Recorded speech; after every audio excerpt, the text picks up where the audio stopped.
Hi guys, this is Mike from the Life Junkies, and I want to talk to you about my FM18 Cambridge United tactic.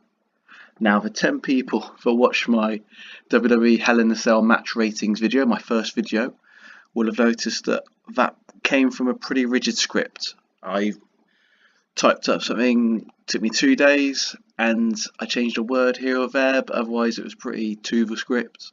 I wasn't massively happy with how that came out, but I put it out anyway because I wanted to get that first video out there. And then, from there you look to improve it. Once you got over the stress and of getting that first video out, then you can move on. So this is the second video, and I've gone for something a bit different.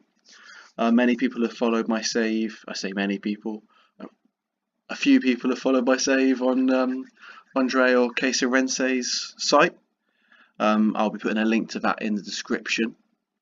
And he's hosted me, and he's hosted me for next year for what I'm going to do, which this is sort of a test run for. So there's a good chance you might be watching this on KC's site. I'm planning to embed it in a blog on there. It will just be this video. But yeah, so enough of the start. Let's get on and look at the tactics. So I've got it preloaded up here. So this is pretty much the basic tactic that I've used throughout this save. I've used different variations. There's a sort of a diamond variation that I used when I was in League One. It's changed a bit since then. Like I didn't have complete forwards up front, and those aren't. If I was using now, those are going to be the complete forwards I'd use. Because I wasn't happy with the players I had back then, and this is the tactic that pretty much got me promoted from the Championship, and I'm still using it a lot in the Premiership. I'm switching between that and the 4-1-4-1, but it's the 4-1-4-1 that I want to talk about mainly.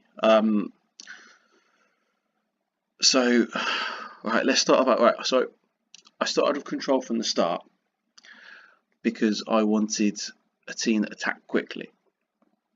If we come into a strong button, that's brilliant.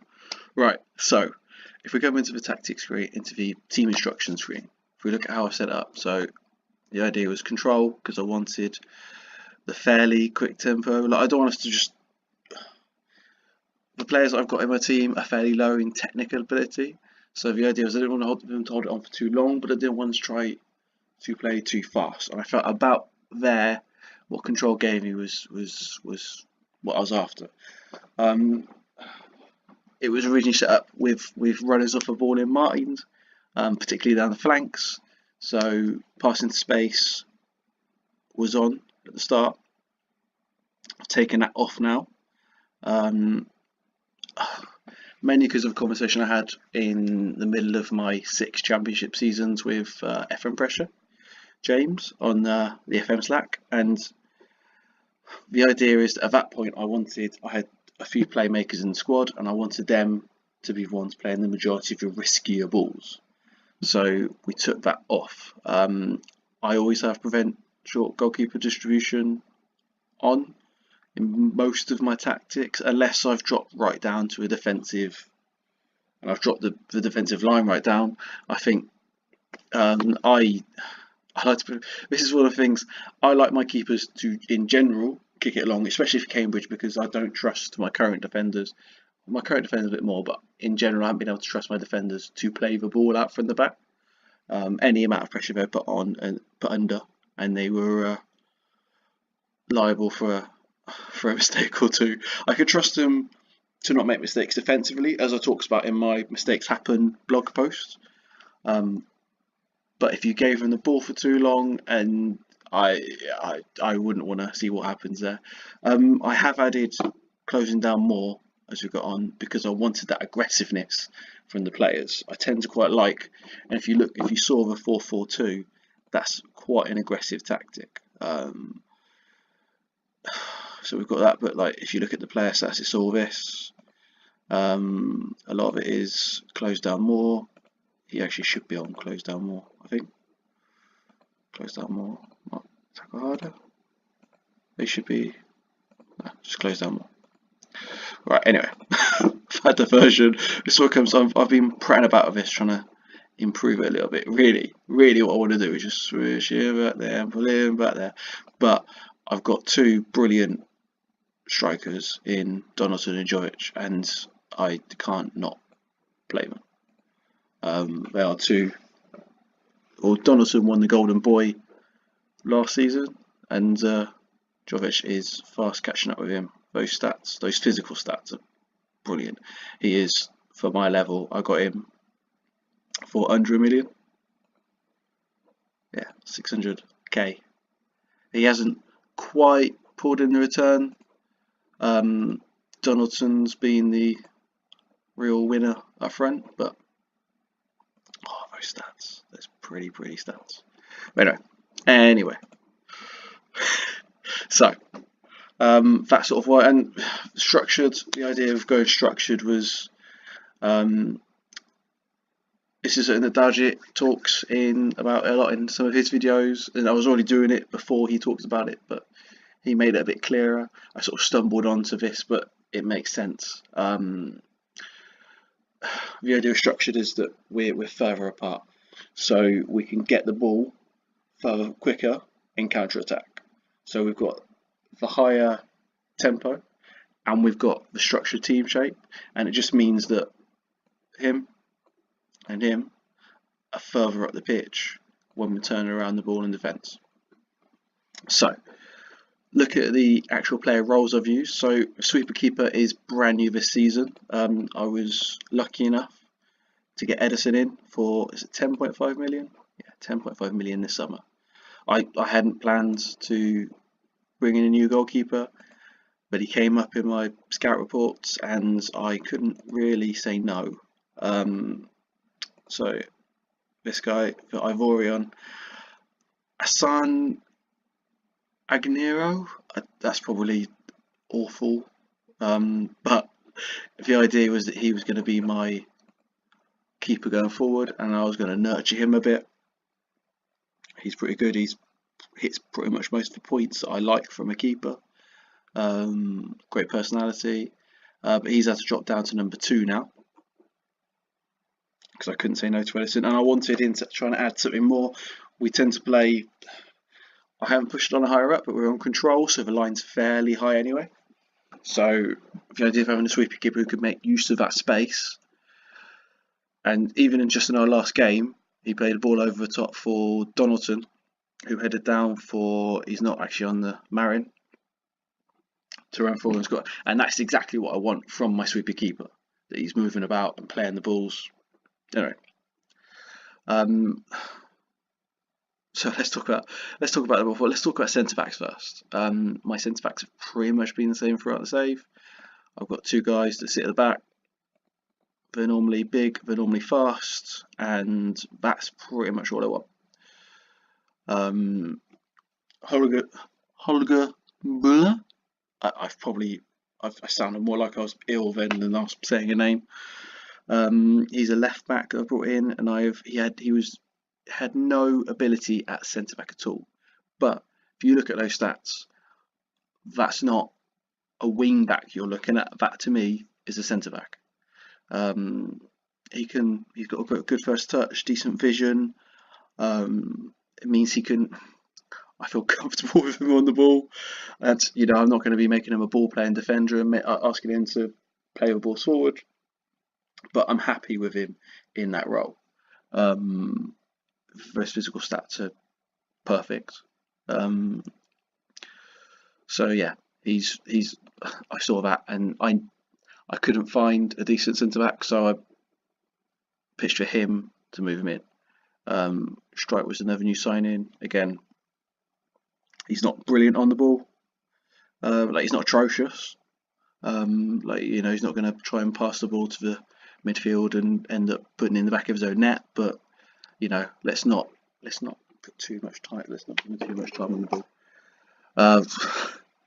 Mainly because it's the Premier League, so he's bad for Premier League.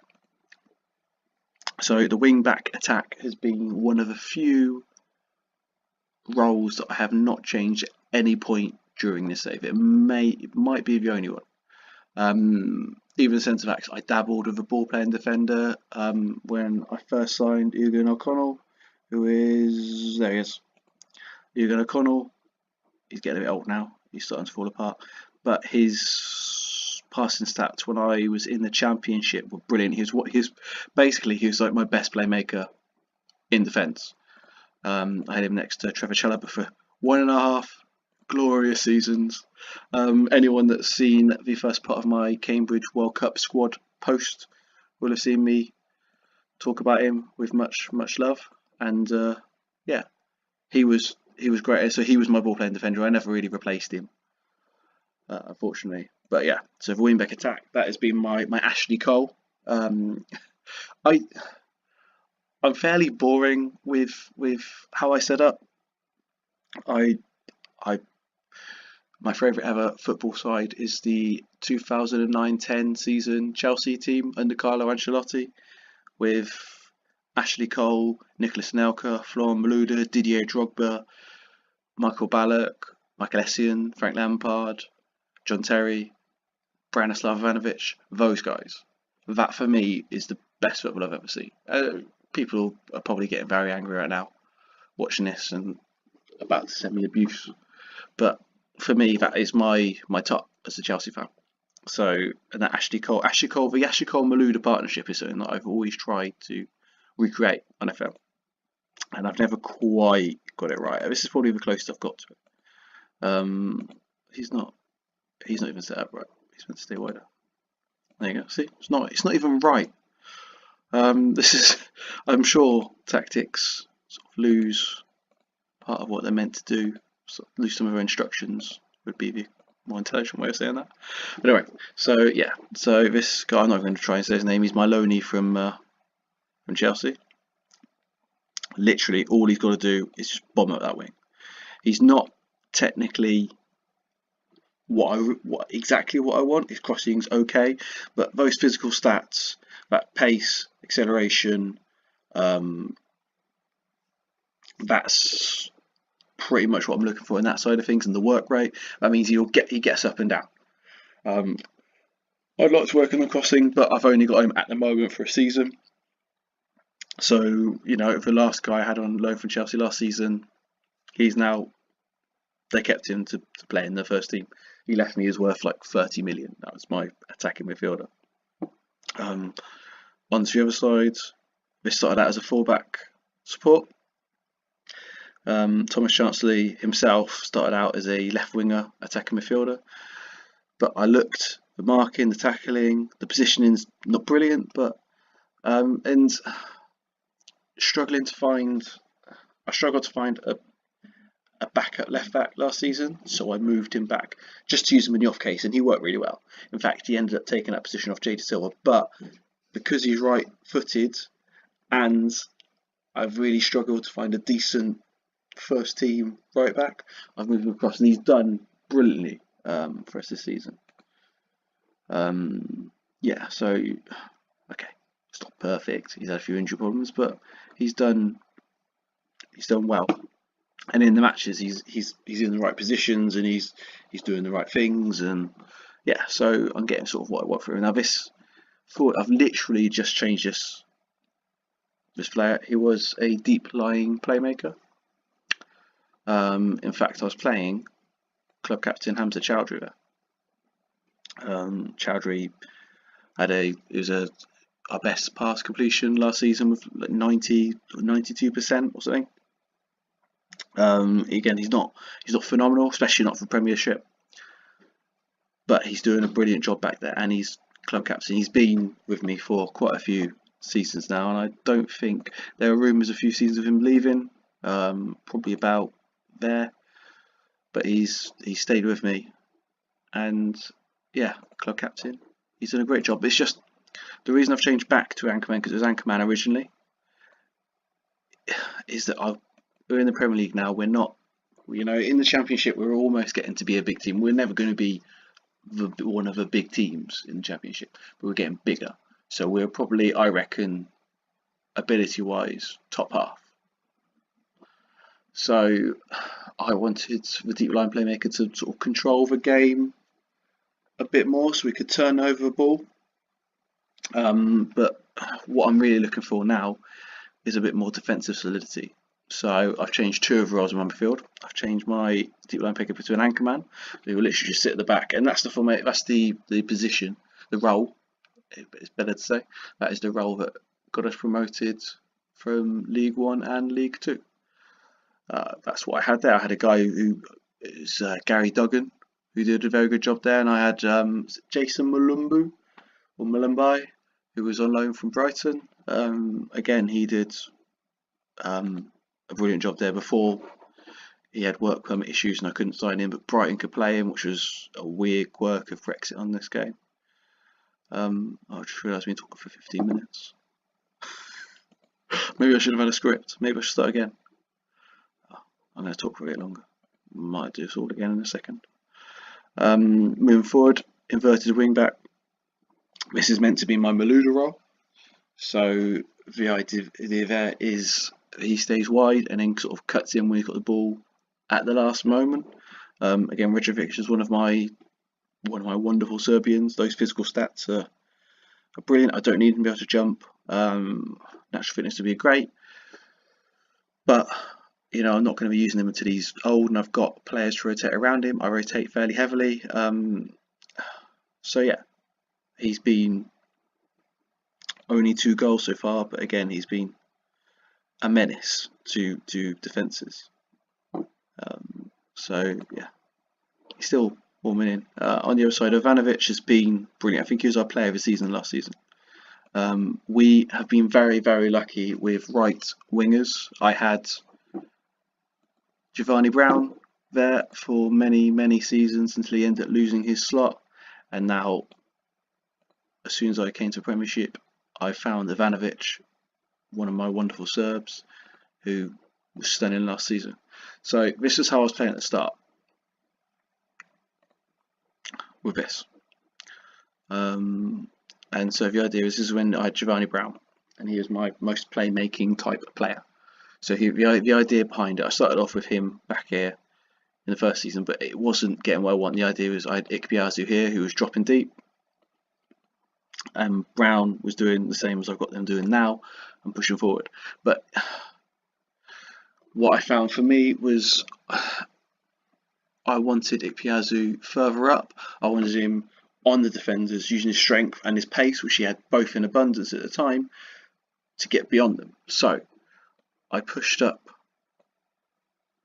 Brown into a trequartista role, and the idea was he was closer, so he would literally just float here, and have my fullback S.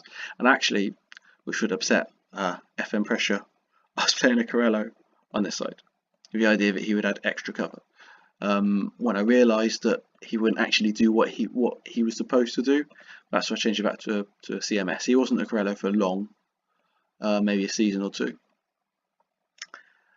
But the idea was that Brown was here available. Again, with the structure team shape, he was pretty much always in this area. He didn't come back much. And so the balls would do turnover, we'd get out, he'd be here, Ikpeazu would be here on the shoulder of a defender, he'd drive in, cross it low, and Ikpeazu would get it. That was a good 70% of our goals for our first few seasons. Eventually, as we were in the Premiership, eventually when we were in the Championship, it was just too much to have him as basically a luxury player. So I had to drop him back, and I was actually playing him as a wide playmaker, sort of with the same instructions. I edited the instructions a bit so if I was as close as I could get to a trequartista, but being back here, he would do a fair bit more defensive work. But eventually, I retired him, and he had to go off. So yeah. So we're getting wide midfielder. I'll fix him in a second. He's probably lost. Yeah, he's lost everything. I'll fix him in a minute. So the idea now is similar to I see a trequartista and a Ramador. I've probably butchered that. I apologise to anyone that knows how to say it properly. I see them as being fairly close together, fairly linked. So the idea of him back here is, again, something that I've basically nicked off FM pressure, is that he sits it back here. He's meant to hold. and he just pushes ahead of him and sort of sits in this sort of area. Fairly similar to what Brown, because Brown, as a trequartista, was asked to sit narrow. So he'd be sort of in this sort of area close to him. The idea was having two strikers without having two strikers. Have I talked about them? And also my Michael Ballack role, I guess, if I'm using the Chelsea comparisons. The main idea of this position is just to help out on the wings when they're bombing forward. So he'll sit in this area, help turn over the ball, give some help to the anchor man, give some help to the fullback. And yeah, there's not much to say. He's a bit of a water carrier. I've experimented with him being a deep lying playmaker, but for now, I'm using him as a CM. Yeah, I say for now. I've literally just moved Chowdhury forward. Next to him is Valente. He's my Paraguayan. I've tried to bring in more English players, but some of the players, Paraguay, 750k, and he's one of our best players. Look at those technical stats. Those technicals are attributes, because I'm going to get crucified for saying stats. Those technical attributes are something that I've really struggled to get for my players. I've played him as a CMA, a box to box, and I've literally just before I started the video changed into a roaming playmaker. The idea behind that, and again, I'm yet to test this out, but I want him sort of just floating. So sometimes he'll get into the box, sometimes he'll go wide, or behind Rejovic or whatever it might. So he will get into those positions. He will play those balls. I might at some point move him back to a deep line playmaker, depending on how he's working out there, or I might change into an advanced playmaker on support, as I did with Josh McEachran in the Championship. That worked pretty well for me for a while. So I'm going to see. I wanted a bit more defensive solidity than I was getting with a CMA here, and it felt stupid. I had 3 attacks here. He was cutting in, he was pushing on and getting in the way, and he was going down there, and there was nothing to defend here. So that's why I've done that. Further forwards, a complete forward support. I don't think there's much to say about a complete forward support. He does everything. Donaldson was golden boy last season. He hasn't won it this season, but I think he was helped last season a bit by being in the Championship for half of a year. So I'm saying season, I should be saying year. It's golden boy's yearly, isn't it? I think he was helped by being in the Championship for half of that year. But he was smashing them in towards the end, and he scored the goal that saw his promotion, which is a funny quirk, because when Cambridge actually in real life won promotion back to League Two. Radders, I think his name is, one of the Cambridge supporter, the token Cambridge supporter in my Slack channel, came on and said it was actually a Donaldson that scored the goal then to get them promoted. And he said for a second he thought it was the same Donaldson, before he realised I was 9 years into the future. so yeah, so it's one of those sort of quite nice things that FM throws up sometimes. Donaldson is brilliant. There's no other. Fairly professional. I'd like to get that up, but I've got no professional players. He's look at those Scottish caps, 16, 8 goals. That's a goal every 2 games. That's incredible. If you sort of look at what he's done for me since I brought him in, again 750k. He's now worth, is it 30? Yeah, nearly 30 million. That's even Ikpeazu couldn't recreate. Ikpeazu was getting about roughly 14 goals in the league for me. Donaldson's been smashing that. I'm very, very lucky no one's come in for it. There haven't even been any rumours. Yeah. Anyway, enough of me. I've gone on for 25 minutes now, so I don't know if I'm going to use this. I don't know if I'm going to record another one. If you're watching this, then I was decided to use this and ignore my babbling.